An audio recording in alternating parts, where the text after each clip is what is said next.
Сиз угуп жаткан Марал радиосу өз уктурууларын түз ободо айланпа программасы менен улантат. Бүгүн 1 май эмгек жана жаз майрамы. Марал радиосу бардыңыздарды дал ушул майрам менен кызыктуктайт. Анан эфирдик программаларды албетте уланта бермекчи. Биз 1 майды эмгек майрамы деп дагы жөн жеринен айтылбаса керек. Анткени ушул жазында дээрлик дыйкан фермерлердин мээнетин төгө турган учур келет. Мындан улам биз дагы бүгүн студиябызга Кыргыз Республикасынын Айыл чарба, тамак ошөнөр жайы жана мелиорация министринин орун басары Жаныбек Керималиевди чакырган элек. Жаныбек мырза, саламатсызбы? Майрамыңыз менен куттуктайм. Рахмат сиздерге. Бүгүн майрам экендигине карабай, бирок дыйкандар ушу күн жылуу болду, аба ырайы бүгүн жакшы экен, андан көрө таң азан туруп иштеп алалы деп турган учурда. Анан адатта ушул 1 майды эсиңиздеби? Советтер Союзу учурунда кандай сонун майрамдачу элек? Рахмат Марал радиосуна бүгүнкү радио угуучуларды ушул эмгек майрамы менен куттуктап кетет элем. Бул мурунку учурда ушул Советтер Союзунун учурунда 1 май майрамын жаш кезде, бала кезде, окуучу кезде майрамдачу элек. Азыр болсо 1 май ушул эмгек майрамы деп аталып калып.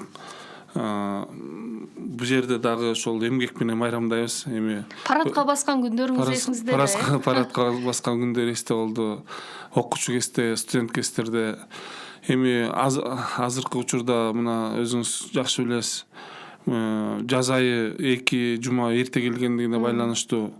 Аны менен бирге ошол эрте жаз башталып, биздин дыйкандарыбыз эрте кирише баштаган, бирок жаан климат шартына жараша 1-2 жумадай почти иш болбой калды эле. Азыр эми 2-3 күн ичинде күн жакшы болгондугуна байланыштуу биздин дыйкандарыбыз дагы өзлөрүнүн иштерин иштеп жүргүзүп атышат, дагы себүү иштерин жасап атышат. Бүгүн деле мен ойлойм биздин дыйкандарыбыз ошо талаада иштеп атат деп, ошо эмгек майрамы деп. Эмгек менен майрамды айкалыштырып атат деп айтсак болот, э? Анан азыр жазгы талаачылык жумуштарынын жүрүшү кандай болуп атат? Менимче түштүктө эрте келгендиктен алар көпчүлүк баягы айдоо аянттарын сээп, бүтүп калышты болуш керек. Эми бул өкмөттүн 2019-жылы 1 февралында чыккан токтомдун негизинде бардык жерде иштер, жазгы талаачылык иштери жүргүзүлүп аткан. Штабтар иштеп ушул жерлерде биздин ошо дыйкандардын айдап себүү иштери башталган. Мен сөзүм башында айттым эле, жаз ерте 15 күн эрте келгендиктен түштүк жергесинде иштер эрте башталды дагы. Азыркы учурда бул жазгы талаачылык иштеринин баарын почти бүтүп калды деп айтсам болот. Эмне себептен дегенде, мен жакында эле ошо Ош жергесинде 2 күн мурун болуп келдим. Ал жерде почти бүткөн бардык райондордо. Бир эле чоң алай райондорунда ал жакта кичине шарты катаалыраак болгондуктан ал райондордо азырынча бүтө элек, бирок почти 95%-на түштүк региону бүттү деп айтсак болот. Башка түндүк региондорунда, Ысык көл менен Нарын областтарында дагы жазгы талаачылык иштери болуп атат. Бул Чүй областында бардык себүү иштерин бүтүрүшүп, кызылчанын аз проценти, анан кийин жүгөрү себүү иштери калган. Азыр ошол күндүн жылыганына байланыштуу биздин дыйкандар иштерди жүргүзүп атышат. Мен ойлойм, азыркы учурда ошол жазгы талаа жумуштары баягы план негизинде кадам шаговый жасаганбыз. Ошолордун негизинде иштер жүрүп атат деп айтсам болот. Биздин ошол региондордо биздин адистер менен ошол областтарда кураторлорду бекиткенбиз. Ошолордон биз отчетторду алганда алар дагы ошол темп жакшы болуп атат деп айтып атышат. Ошондуктан мен ойлойм, бизге жазгы талаачылык иштери азыркы учурда жакшы жүрүп атат деп. Мына азыр апрель айы негизи жаанчыл болду окшойт, Мунун пайдасы болуп болуп атабы негизи? Эми, конечно, пайдасы болот. Кээ бир региондордо жаан жааган эмес, кар дагы аз түшкөн ошол региондорго жакшы деп айтсам болот. Бирок көп эле жаан жай бергенде дагы пайдасы жогораак болуп эсептелет. Анткени себеби ошол жанагы жер жылыгандан баштап жанагы Өнүш керек дагы, күн тийип. өнүм болуш керек болчу. Анан кийин улам жаан жай берсе, анын үстүнө биздин климат резко континентальный да климат болгондуктан кээ бир учурларда баягы кар жаа берген учурлар болот да. Ошондуктан ошол дагы коркунучтар түзүлөт. Ошондуктан жаан жаап күн ачылып, жаан жаап күн ачылып турса, бул дыйкандар үчүн абдан жакшы деп айтам. Туура. Уланталы программабызда студиянын номери 68 06 06, ошондой эле 0552 68 06 06 WhatsApp номери аркылуу дагы сурооңузду жазып калтырсаңыз болот. Биз бүгүн жазгы талаа жумуштарынын жүрүшү боюнча сүйлөшүп жатабыз. Эгерде сурооңуз болсо байланышыңыз. Анан Жаныбек мырза, мына былтыр ушул айыл чарба өнөр жай мелиорация министри Мурашев мырза картошка көбүрөөк эксе болот быйыл деп айтты эле. А быйылкы жылы дыйкандар үчүн кандай өнүмдөрдү өстүрүүнү сунуш кылдыңыздар? Эми бул Былтыр жерде болсо картошка өзүн актабай калды көрүнөт. Эми бул жерде бир эле жетекчини айтканда болбойт. Анткени себеби биз бардык өсүмдүктөрдү өстүргүлө деп айтабыз. Бирок ошонун структурасы түзүлөт. Ошо структуранын негизинде деп айтабыз да. Ошондуктан бул картошка башында ушул сиздердин кесиптештериңиздердин көтөргөн маселеси менен ушинтип чоң мындай эме болуп кетти, ажиотаж болуп кетти. Же болбочу мен ойлойт элем ушул мындай жакшы эле мындай обстановка болмок. Ошондуктан бул картошканын өтүшү боюнча, картошканын сатылышы боюнча былтыр күз мезгилинен баштап ушу кыш мезгилинде аябагандай катуу мындай көйгөйлүү маселелер болду. Бирок дыйкандарыбыздын бардыгы ошол жазга күтпөй кээ бирөө сатты. Эмне дегенде баасы чыкпаса, себестоимостуна жетпесе дагы сатылды. Ошон үчүн биздин дыйкандарыбыз биртке чыгым тартып калды деп айтсак болот.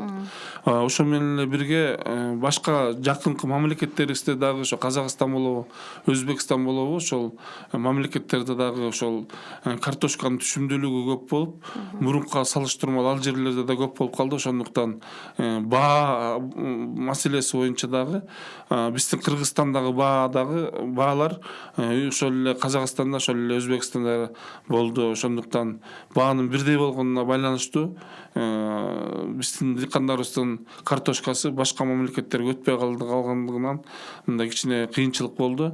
Ошол кыйынчылыктардын негизинде мына жакында эле Туркия мамлекетинен картошка сатып алабыз деп келгендер атайын ошол Ысык көлгө чейин, Нарынга чейин барып келишти да, бирок өзлөрү каалаган баада сатып ала албай калышты. Анткени себеби картошканын көлөмү жок, азайып калгандагы. Азыр дыйкандарыбыз өзлөрүндө турган жанагы жер төлөдө турган картошкалардын баарын учурунда сатып салышты дагы. Азыркы учурда картошка жок болуп калды.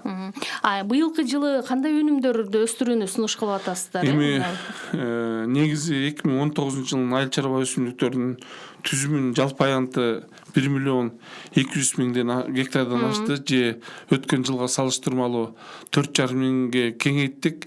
Мен башында сизге айтып кетпедимби, ошол негизги структураны өзгөртөбүз, ошо структураны беребиз деп кышы бою биз иштерди окутууларды жүргүзүп, биздин дыйкандарга ошол атайын кеңештерди бергенде кандай иштерди алып барууда, кайсыл айыл чарба өсүмдүктөрүнүн себеби боюнча биз окутууларды жүргүздүк. Ошондо картошканын маселеси көйгөйлүү болгондуктан картошканын көлөмүн азайтуу боюнча көбүрөөк айттык. Эмне себептен дегенде, баягы биз айткан күндө деле баягы дыйкан өзү билет, өзү каалаганын себет.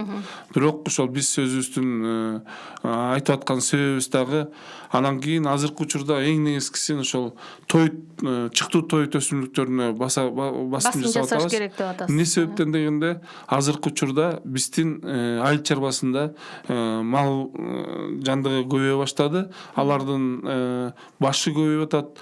Көп дыйкандар жаңы породадагы малдарды ошону менен эле бирге чыктуу тойтуп эмне себептен бул дегенде асыл тукумдуулугун арттырууга аракет кылып атат да азыр дыйкандарчы негизи. ошол сүттүүлүгүнө анан кийин жанагы бордоп семиртүүгө баягы атайын ошо чыктуу тойтко карата биз ошо жүгөрүлөрдү бедени көбөйтүү боюнча ошо менен эле бирге азыркы учурда биз окутуулардын негизинде жанагы чечевица деп атабыз. Аны менен бирге жанагы бурчактарды маш бурчак, бул маш бурчак мурда деле эгилип жүргөн. Анан кийинки учурларда маш бурчак эгилбей калган. Ошолорду дагы өндүрүү айыл чарба жерлеринде көбөйтүү боюнча биз кеңештерди берип атабыз. Эмне себептен дегенде бул маш бурчак тамак да болот экен. Ошол айыл чарбасынын жандыктарына берсе да болот экен. Жанагы сабактарын, алардан чыккан отходтордун баардыгын аткормунга пайдаланса болот да. Ошолордун баардыгы азыркы көп жерлерде ошолорду айтып атабыз. Эми дыйкан өзүнүн көңүлү менен өзүлөрү каалаганда себет бизде үрөндөрдүн баардыгы азыркы кезде жетиштүү. Ошондуктан мен ойлойм биздин дыйкандарга мындай толук эле сунуштарды бердик деп.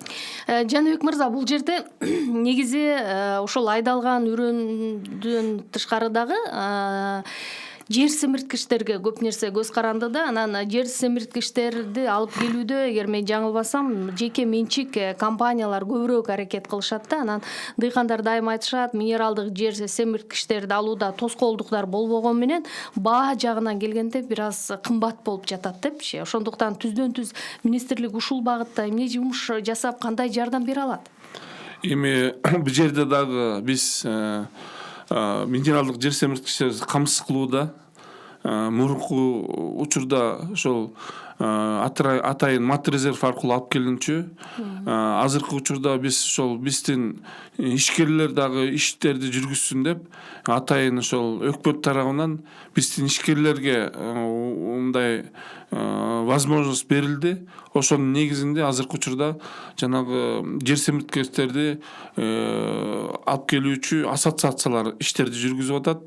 Ошолор азыркы учурда айыл чарба министрлиги тарабынан келишим, Өзбекстан менен келишим түзүлүп, бирок ошол алып келүүчүлөр ошол жанагы ассоциация поставщиков минеральных удобрений деген бар, ошолор алып келип атышат.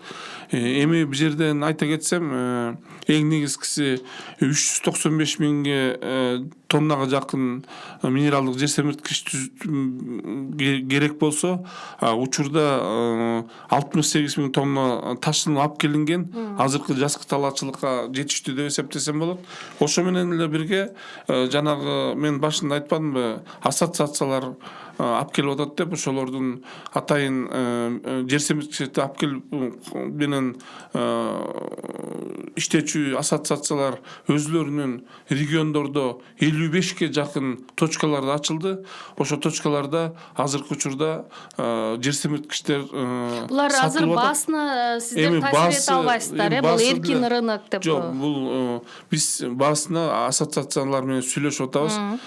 Жанагы Өзбекстандан берилген баадан өзлөрүнүн жолуна кеткен чыгымды кошуп гана сатып атышат да. Өтө кымбат эмес баада деп. Өтө кымбат эмес. Мисалы мен токтолуп кетсем, азыр жер семирткичтердин дүң баалары Өзбекстандан алып келинген аммиак селитрасы 18 сом болуп турат. Бул эмнесине, килограммына? Килограммына. Карбамид болсо 20 сом 50 тиын болуп атат. Россиядан алып келингендер болсо аммиак селитрасы 17 сом 50 тиын, 18 сом болуп атат килограммы. Карбамид болсо 20 сом 50 тиын болуп атат. Ошол менен эле ошол Россияда, Казакстанда өндүрүлгөн селитра 17 сом 50 тиындан болуп атат. Өндүрүлгөн амфофос Казакстанда 28 сом болуп атат. Булардын баардыгы мурункудай эмес. Анткени себеби мурда алып келип алып туруп бааны өйдө коюп коюп эле сатып атышкан. Азыркы учурда баа жагынан дагы биз ошо антимонополия менен бирдикте өзүбүз ошо жерлерде ошол алып келүүчү ассоциациянын өкүлдөрү менен бирдикте иштеп атабыз. Анткени себеби бул келишимди ошол айыл чарба министрлиги түзүп берет да. Ошондуктан биз ошолор менен баягы государственный частный партнерство иштеп атабыз.